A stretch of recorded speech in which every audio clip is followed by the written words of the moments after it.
I am really excited because today I'm going to start piecing the final 3 blocks of my overly complicated potato chip quilt. I should probably explain what I mean for those of you who haven't seen my other videos.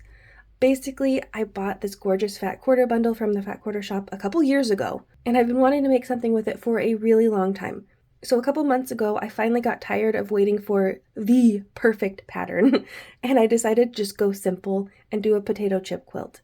Then, of course, I overthought it and I decided to make pieced potato chip rectangles, meaning all of my blocks are 10.5 by 5.5 inches, but I have several different block patterns mixed in with some solid blocks, making it a completely overly complicated potato chip quilt. I have no idea how it's all going to come together. It could be a mess. It could be a masterpiece. I'm not going to know until it is done.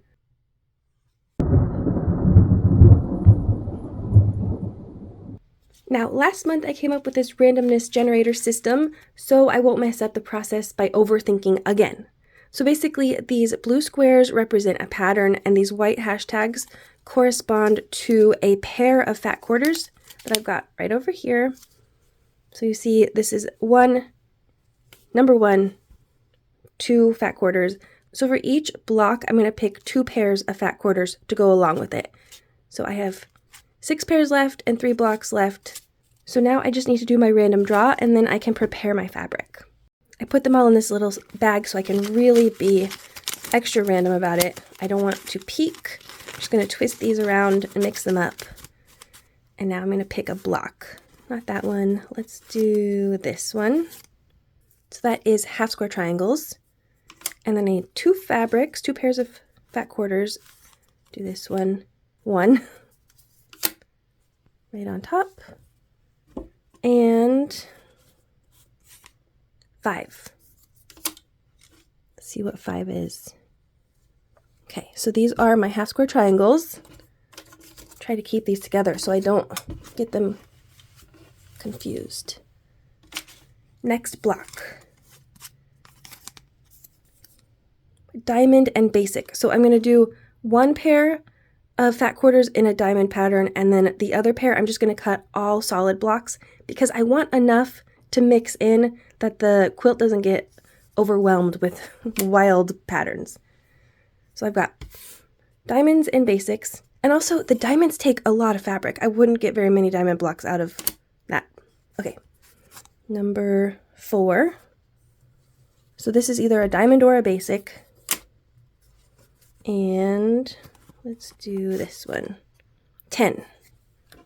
Okay, number 10. Keep those together. And then by order of elimination, I have 6 and 8 left, and they will be, where's my pattern one? They will be petals. So now I'm going to prep my fabrics. I'm going to starch them and cut them, and then I'll show you how I'm going to put them together. Also, I already know that I'm going to use these 2 fat quarters as my basics, so just rectangles, no piecing, because I think they will blend in with everything I've done already much better than these 2 colors, especially this really busy check. I just don't want this one to be something that I'm trying to blend with maybe this one, you know what I mean? Although I will still have some basics of this. So anyway, time to get prepping. Cutting is definitely my number 1 least favorite quilting task because first of all, my wrist gets tired if I do too much cutting, but second of all, and more importantly, it is where I'm more likely to make a mistake that I can't recover from. But I have to say, there is something so satisfying about seeing all of the pieces cut up and arranged in neat little piles ready to be sewn. So here I have my half square triangle block, this is my diamond block, and this is my petal block. And I think I'm going to start with my petals because they are the absolute simplest piecing between these 3. Not that any of them are hard, but this one will come together really quickly. So these are my 2 groups here. And these are my solid blocks that I'm going to put aside for now. So everything is cut, but I need to do a little bit more preparation with these little tiny squares. I just need to draw some diagonal lines that I can sew along. And this is a friction pin, but this is basically the only thing I ever use it for nowadays is to draw lines. I don't really use the disappearing functionality of these pins as much as I used to because I have found out they are not as reliable as I had hoped. But I like this friction pin specifically because it has a very, very fine point. So I'm going to go ahead and draw the diagonal lines on all of these squares, these pink ones and the red ones up here. Now that I've got all my little squares prepared, I'm going to use my glue stick and go right on the back in one of the corners like that. I'm just going to do a little twist against my thumb, and I have a little dab of glue, and then I can add this little square to the upper corners. So we'll have one with a line going this way, then I'll take another square, do a little dab, put the other one up here. And I use the glue because it just makes it so much easier to make these little tiny pieces more manageable when I'm working on this particular block.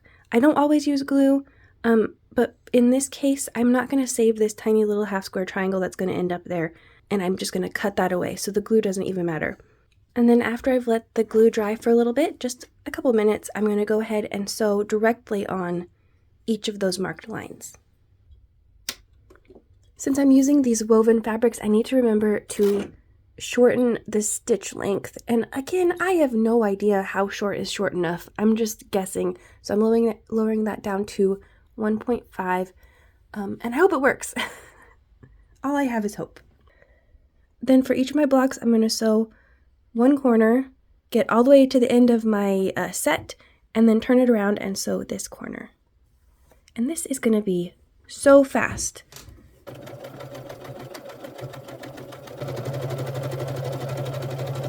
I probably need to do the rest of these off camera because I can't really see very well with the camera in front of my face.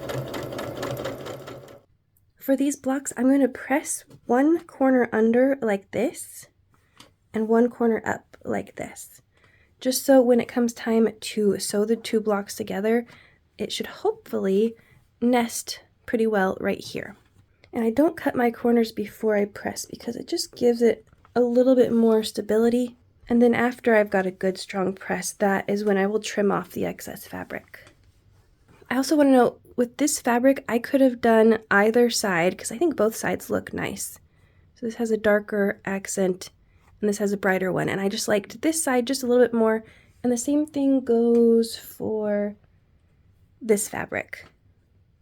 So I liked the darker side as opposed to the lighter side, but they both look really good. And in a different context, I could see myself choosing this one. Now I've got just one more seam per block. I'm going to do light on the left and dark on the right for both of them. So there'll be this, and there will be this. I love a good nested seam. Makes it so much easier to sew without pins.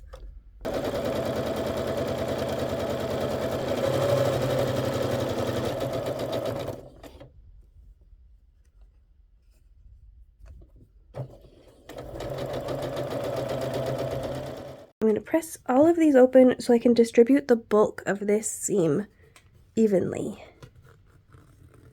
And whenever I press seams open, I always press from the back first. Make sure everything looks good. Do a little extra press, and then I flip it over and I press again from the front.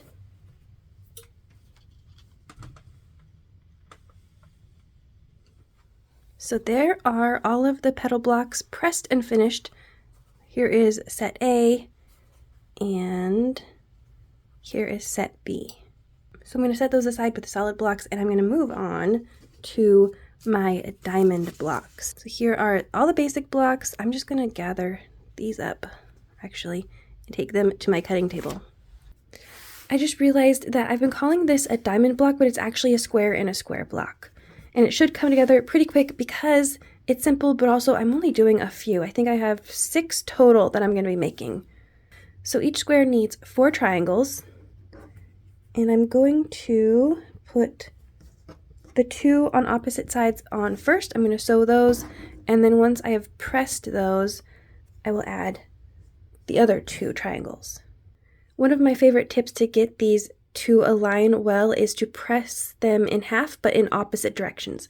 So for this one, and it doesn't really matter with these fabrics because they are reversible, but for the bottom one, I would fold it in half with the right side up, and I'd give it a little crease right there. I don't know if you can see it. And then the triangle that goes on top, I would fold it the opposite way. So this is my right side, so I'm going to fold the right side in while I fold that in half. And then these little creases are going to nest. So that one goes up, this one goes up, instead of having one that goes down and one that goes up, and then it doesn't quite nest how you want it to. So I'll just match those up, and then I can take it to my machine and sew. The only thing I need to pay attention to here, besides matching up my middle creases, is I need to make sure that this little bit of extra fabric from the triangle does not get sucked into the machine. So I'm going to very purposefully place my needle right where the two fabrics begin, and hopefully that will prevent any problems. Lower my needle, and then I can sew.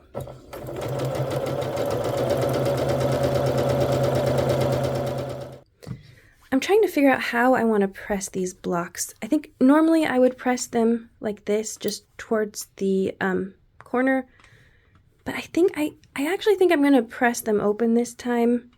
No idea why. It just feels like that's what I should do. What I do know is that I need to be really gentle with this seam because this is the bias edge for that triangle, and I don't want to make anything too wonky. So I think maybe that's a good case for doing an open seam. So once this is pressed, I can add the next two triangles to my little square and square block. Surprisingly, I think these colors are actually working pretty well together. They are well outside of my comfort zone. I wouldn't normally put them together, but I think they're working.